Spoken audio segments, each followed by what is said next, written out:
Eu tô sentado na calçada, encostado numa parede fria, com uma mochila rasgada do lado e o resto da minha vida dentro dela. São quase 3 da manhã. A cidade dorme, mas minha cabeça não para. Eu só queria voltar 2 meses no tempo. Só 2. Antes de tudo isso. O chão tá duro, mas não mais do que o olhar da minha mãe quando descobriu que eu tinha apostado o dinheiro do aluguel. De novo. A diferença é que dessa vez não tinha mais desculpa. Não tinha mais empréstimo, não tinha mais ninguém para salvar. Era eu, minha teimosia e o vício. A última aposta foi num jogo de futebol virtual. Sim, virtual. Nem era real. Um jogo simulado por computador. E mesmo assim eu apostei tudo. Tudo. O aluguel, a conta de luz, o que sobrou da venda da minha TV. Apostei achando que ia recuperar o que perdi na semana anterior. E perdi de novo. Agora tô aqui, com fome, com frio e com vergonha de olhar para qualquer pessoa que me conheceu antes. Porque eu era alguém. Eu tinha um lar, eu tinha planos, e agora eu sou só mais um rosto invisível entre tantos que a cidade ignora. Mas o pior não é estar na rua. O pior é saber que fui eu quem cavou esse buraco. Com cada clique, cada aposta, cada só mais uma vez. Meu nome é Rafael, tenho 34 anos. Até pouco tempo atrás, eu era dono de uma pequena loja de roupas no centro da cidade. Nada muito grande, mas era minha. Eu mesmo escolhia as peças, atendia os clientes, fazia o caixa. Era cansativo, mas dava orgulho. Eu tinha construído aquilo com minhas próprias mãos, depois de anos trabalhando como vendedor em shopping. Morava num apartamento simples, de 2 quartos, com minha namorada, a Luana. A gente estava junto fazia quase 5 anos. Ela era o equilíbrio da minha vida. Trabalhava como professora e sempre me apoiou em tudo, mesmo quando eu tinha ideias malucas de expandir a loja ou abrir um e-commerce. Ela acreditava em mim mais do que eu mesmo. Minha rotina era puxada. Acordava cedo, abria a loja, atendia até o fim da tarde. Às vezes nem almoçava direito, mas tinha um prazer estranho em ver o movimento, em conversar com os clientes, em ver o dinheiro entrando. Era como se eu tivesse vencido na vida, sabe? Saído da periferia, vencido o desemprego, construído algo do zero. Mas também tinha um lado meu que ninguém via. Um lado que precisava de adrenalina, que se entediava fácil. E foi aí que as apostas esportivas entraram. No começo era só uma brincadeira entre amigos. A gente postava 10, 20 reais em jogos de futebol. Ria, comemorava, xingava o juiz. Era só diversão. Só que eu sou competitivo, e quando ganhei 300 reais numa aposta maluca num jogo da segunda divisão da Turquia, algo acendeu dentro de mim. Aquilo parecia fácil demais. Era como se eu tivesse descoberto um atalho, um jeito de ganhar dinheiro sem esforço, e pior, um jeito de ganhar mais do que a loja me dava em uma semana. Comecei a estudar estatísticas, seguir tipsters no Instagram, entrar em grupos de Telegram com especialistas. Passei a apostar todo dia, primeiro com o que sobrava do caixa, depois com o que era para pagar fornecedor e, por fim, com o lucro inteiro do mês. A Luana começou a perceber. Eu ficava mais tempo no celular do que com ela. Dormia tarde, irritado, ansioso. Quando ela me perguntava o que estava acontecendo, eu mentia. Dizia que era só estresse da loja. E ela acreditava, porque confiava em mim. Mas eu já não era mais o Rafael de antes. Eu era um cara obcecado por odds, por palpites, por reverter prejuízo. E a loja, que antes era meu orgulho, virou só uma fonte de dinheiro para alimentar meu vício. A primeira vez que eu apostei foi num sábado à tarde. Eu estava na loja, o movimento estava fraco, e um amigo meu, o Leandro, apareceu para bater papo. Ele sempre foi ligado em futebol, vivia falando de apostas, de como tinha ganhado 200 reais aqui, 500 reais ali. Eu ria, achava exagero, mas naquele dia ele me mostrou o aplicativo no celular. Olha isso aqui, Rafa, jogo da Série B da Inglaterra. Apostei 50 reais que ia sair gol nos primeiros 15 minutos. Saiu com 12. Ganhei 180 reais em menos de um quarto de hora. Eu fiquei olhando aquilo como quem vê mágica. Ele me explicou como funcionava, mostrou as odds, os mercados, os tipos de aposta. Era tudo muito intuitivo, fácil demais. Aí ele falou, Baixa aí e faz uma conta. Te dou um bônus de boas-vindas com meu código. Você ganha R$ 20 só por se cadastrar. Eu baixei, por curiosidade, só para ver como era. Fiz o cadastro, ganhei os R$ 20 e apostei num jogo que estava rolando ao vivo. Flamengo versus Botafogo. Coloquei que ia sair escanteio nos próximos 5 minutos. Saiu. Ganhei R$ 38 em 5 minutos. Aquilo me deu uma descarga de adrenalina que eu não sentia fazia tempo. Era como se eu tivesse vencido o sistema, como se eu tivesse descoberto uma mina de ouro escondida no celular. Nos dias seguintes, comecei a apostar mais. Primeiro com os bônus, depois com R$ 10, R$ 20 do meu bolso. Nada demais. Só que eu ganhava. E quando perdia, apostava de novo para recuperar. E recuperava. Era como se eu tivesse um dom, como se eu entendesse de futebol mais do que os outros. Comecei a seguir perfis de apostas no Instagram, gente que dizia viver disso.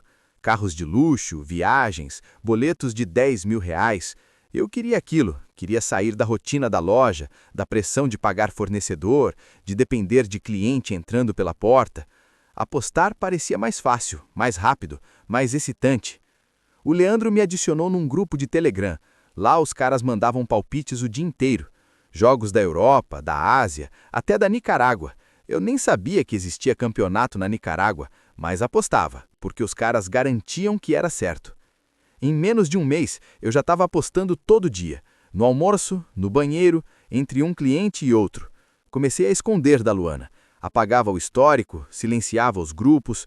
Ela perguntava por que eu estava tão vidrado no celular. Eu dizia que era fornecedor, que estava resolvendo coisa da loja. Mas no fundo eu já sabia. Aquilo não era mais só diversão, era uma obsessão. E eu estava só começando a escorregar. Eu comecei a achar que tinha descoberto um segredo que ninguém mais sabia. Enquanto a maioria das pessoas suava 8 horas por dia para ganhar um salário mínimo, eu fazia 300, 500, às vezes até R$ 1.000 em uma tarde, sentado no balcão da loja, com o celular na mão. As apostas esportivas viraram meu segundo negócio, só que na minha cabeça estavam prestes a se tornar o primeiro. Eu já não via mais sentido em vender camiseta por R$ 39,90 quando podia ganhar o triplo apostando que ia sair gol nos primeiros 10 minutos de um jogo entre dois times que eu nem sabia pronunciar o nome. Comecei a estudar mais. Assinei cursos, comprei planilhas, entrei em grupos pagos. Eu me sentia um investidor, um estrategista. Dizia para mim mesmo que não era vício, era método, que eu estava no controle. E por um tempo parecia que eu estava mesmo. Teve uma semana em que eu transformei R$ 500 em quase R$ 6.000. Fiz uma sequência de apostas ao vivo, todas certezas. Postei print nos grupos, recebi parabéns, elogios. Me chamaram de rei do over 1.5. Aquilo inflou meu ego de um jeito que eu nunca tinha sentido. Era como se finalmente eu tivesse encontrado meu talento. Comecei a sonhar alto. Falei para Luana que queria vender a loja, que o comércio estava morrendo, que o futuro era digital. Ela estranhou, mas eu fui convincente. Disse que queria investir em algo novo, mais rentável. Ela hesitou, mas confiou. Sempre confiava. Vendi parte do estoque, dispensei a funcionária, reduzi o horário de funcionamento, passei a dedicar mais tempo às apostas. Criava planilhas, fazia análises, acompanhava jogos de madrugada. Comecei a apostar em futebol virtual também, aqueles jogos simulados por computador que acontecem a cada 3 minutos. No começo achei estranho, depois viciei, porque era rápido e parecia previsível. Teve um dia em que eu ganhei R$ 2.000 em menos de 1 hora só apostando em futebol virtual. Eu ria sozinho, me sentia invencível. Comecei a fazer planos, comprar um carro novo, viajar, abrir um canal no YouTube para ensinar os outros a apostar. Eu acreditava de verdade que tinha vencido o sistema. E quanto mais eu ganhava, mais eu apostava. Porque o dinheiro fácil vicia, e a sensação de estar sempre certo é perigosa. Eu já não via mais as apostas como risco, via como rotina, como parte da minha identidade. A Luana começou a perceber que algo estava diferente. Eu estava mais agitado, dormia menos, falava só de odds, de apostas, de entradas certeiras. Ela perguntava se estava tudo bem, e eu dizia que sim, que estava tudo ótimo, porque naquele momento eu realmente achava que estava. Mas o que eu não percebia era que quanto mais eu subia, mais alto seria o tombo. A primeira vez que eu percebi que algo estava errado de verdade foi quando precisei atrasar o pagamento do aluguel da loja. O valor não era alto, mas eu tinha apostado tudo achando que ia dobrar em uma tarde. Perdi. E, para cobrir o buraco, tive que usar o dinheiro que era do fornecedor. Comecei a empurrar as contas com a barriga, contando com o próximo green para resolver tudo. Só que o próximo green não vinha. Comecei a perder em sequência, 10, 15 apostas erradas. E cada vez que eu perdia, dobrava a aposta seguinte. Era o famoso martingale, que todo mundo nos grupos dizia que funcionava, mas não funcionava. E quando eu via, já tinha torrado R$ 2.000 tentando recuperar 200. A Luana começou a desconfiar. As contas da casa atrasadas, a geladeira vazia, e eu sempre com a mesma desculpa. O movimento da loja caiu. Só que a loja já nem funcionava direito. Eu passava mais tempo no celular do que atendendo. E quando atendia, era com má vontade, porque minha cabeça estava no jogo da terceira divisão da Bolívia. Comecei a mentir. Para ela, para os meus pais, para os amigos. Dizia que estava tudo bem, que era só uma fase. Peguei empréstimo com o banco, depois com a agiota, vendi o notebook, depois a TV, tudo para continuar apostando. Porque eu tinha certeza de que uma hora ia virar, que era só uma maré ruim. Mas a maré não virava. A loja virou um fantasma. As prateleiras vazias, o caixa sempre negativo. Os clientes sumiram, e eu, que antes era conhecido como o cara batalhador, que tinha vencido na vida, virei motivo de cochicho entre os vizinhos do comércio. O Rafael surtou, diziam, se meteu com o jogo. A Luana me confrontou uma noite. Achou o extrato da conta, viu os valores indo direto para casas de aposta. Eu tentei negar, depois chorei, depois prometi que ia parar. Ela me deu um voto de confiança, me ajudou a montar um plano para reorganizar as finanças, me pediu só uma coisa, que eu não apostasse mais. Eu prometi, de coração. Durou 3 dias. No 4º dia, vi uma odd absurda num jogo de futebol virtual. A chance de multiplicar por 5. Peguei o dinheiro do aluguel, que ela tinha separado com tanto cuidado, e apostei. Perdi, em menos de 2 minutos. Foi ali que eu comecei a entender que não era só uma fase, era um vício, e eu estava afundando. Mas mesmo assim, continuei, porque agora eu não queria mais ganhar, eu só queria apagar o que tinha feito, consertar, voltar no tempo. E cada nova aposta era uma tentativa desesperada de desfazer o passado. A Luana saiu de casa no dia seguinte. Não gritou, não chorou, só olhou para mim com um cansaço que eu nunca tinha visto nos olhos dela. Deixou a chave em cima da mesa e disse: "Eu tentei, Rafa, mas você não quer se ajudar." Eu fiquei parado, sem reação. Tentei correr atrás, implorar, prometer de novo, mas ela já tinha ouvido todas as promessas, e eu já tinha quebrado todas. Depois que ela foi embora, eu entrei num buraco do qual não consegui mais sair. A loja fechou de vez. Os fornecedores me cobravam, o aluguel atrasado virou ordem de despejo. Eu não tinha mais renda, nem crédito, nem ninguém por perto. Só eu e o celular. E mesmo sem dinheiro, eu continuava apostando. Pegava empréstimos em aplicativos, vendia o que restava, fazia apostas mínimas, torcendo para um milagre. Teve um dia em que eu apostei R$ 3,50, o último valor que tinha na conta, num jogo virtual. Era uma aposta combinada. Se desse certo, eu ganharia R$ 70. Perdi. E chorei. Não pelo dinheiro, mas porque percebi que eu não conseguia parar, nem com R$ 3,50. Comecei a dormir mal, comer mal, me isolar. Meus pais tentaram ajudar, mas eu afastava todo mundo. Tinha vergonha, muita vergonha, de olhar no espelho, de sair na rua, de ver alguém que me conheceu antes. Eu, que já fui exemplo de superação, agora era só mais um fracasso ambulante. O despejo veio rápido. Um oficial de justiça, 2 caras da imobiliária, e em menos de 1 hora minhas coisas estavam na calçada. Liguei para alguns amigos, ninguém atendeu.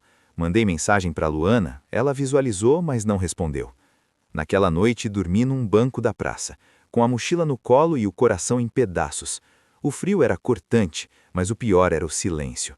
Um silêncio que gritava tudo o que eu tinha perdido, tudo o que eu destruí com minhas próprias mãos. Pensei em acabar com tudo, de verdade. Fiquei olhando para o viaduto da avenida principal por quase 1 hora, mas alguma coisa me segurou. Talvez o medo, talvez a covardia, ou talvez uma parte minúscula de mim que ainda queria tentar. No dia seguinte, fui até um centro de acolhimento. Contei parte da minha história. Me deram um colchão no chão, um prato de comida e um olhar que não me julgava. Pela primeira vez em meses, alguém me ouviu sem me chamar de louco, irresponsável ou viciado. Mas eu sabia que ainda tinha um longo caminho pela frente, porque o vício não some, ele fica ali, quieto, esperando a próxima brecha. E eu ainda era fraco demais para confiar em mim mesmo. Hoje faz 7 meses que eu tô fora da loja. 5 desde que fui despejado. E 22 dias desde a última vez que apostei. Não foi fácil. Ainda não é. Cada dia é uma batalha. Tem manhã que eu acordo com a mão tremendo, com vontade de abrir o aplicativo e tentar de novo. Só uma vez, só para ver se agora vai. Mas eu sei que não vai, porque nunca vai. Depois que fui acolhido naquele centro, comecei a frequentar reuniões de apoio. No começo eu não falava nada, só ouvia. Gente como eu, com histórias parecidas. Uns perderam casas, outros famílias, alguns quase a vida. Foi ali que eu entendi que eu não era um caso isolado, que o buraco era mais fundo, que o vício em apostas esportivas não era só uma falta de controle, como muita gente pensa, era uma doença. E eu estava doente. Com o tempo, comecei a me abrir. Contei minha história, fui aceitando o que fiz, fui perdoando a mim mesmo, aos poucos, e comecei a tentar reconstruir alguma coisa. Hoje eu trabalho como ajudante num mercadinho. Nada glamuroso, mas é honesto. E pela primeira vez em muito tempo, eu durmo com a consciência limpa. Ainda moro num abrigo, mas estou juntando dinheiro para alugar um quarto. Um passo de cada vez. A Luana nunca mais respondeu. E eu entendo, ela não me deve nada. Eu fui o responsável por destruir tudo que a gente construiu. Se um dia ela me perdoar, ótimo. Se não, eu vou entender também. Algumas perdas são definitivas. O celular que eu usava para apostar, eu joguei fora, literalmente. Um dia, depois de uma reunião, eu fui até a beira do rio e lancei ele na água. Foi simbólico, eu sei, mas me ajudou. Era como se eu tivesse enterrado uma parte de mim ali. Hoje, quando passo por uma banca de jornal e vejo os jogos do dia estampados, eu desvio o olhar. Quando ouço alguém falando de odds, de entrada certeira, de bring garantido, eu me afasto. Porque eu sei que, para mim, não existe aposta segura. Existe só um caminho que me leva de volta para o buraco. E eu não quero voltar. Se você está ouvindo isso e acha que tem tudo sob controle, que consegue parar quando quiser, que é só uma fase, escuta de quem já perdeu tudo. O jogo não para, e quanto mais você joga, mais ele te engole, até não sobrar nada. Eu não sou exemplo de superação, ainda estou no meio da lama, mas hoje, pelo menos, eu parei de cavar.